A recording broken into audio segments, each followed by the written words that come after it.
COVID-19 has had a dramatic impact on commercial real estate as a whole. In some asset types where it's more noticeable, such as office space and retail space. Retail, we've seen where there's government shutdowns where they've caused businesses to temporarily close, and that temporary closure has now caused a lot of those people to go out of business permanently, which is unfortunate.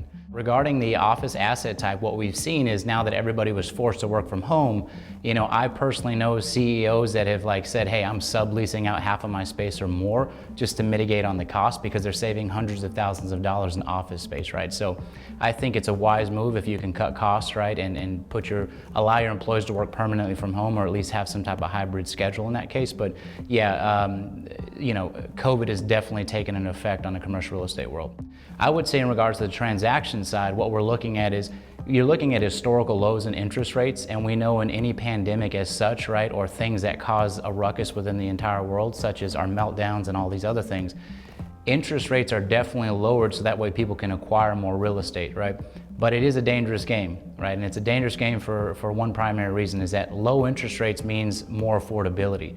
So now that the interest rates are low, we can afford to go buy, assets that are, $2-3 million more, which is it's a double-edged sword, right? It's a slippery slope, if you will, because you want to make sure that your analysis takes into account that sensitivity of what that means when things normalize, quote unquote.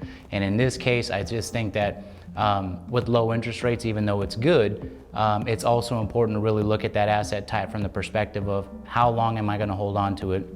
Is that going to really reap the reward needed upon disposition? And is that going to serve our limited partners and general partners upon, the sale of that asset?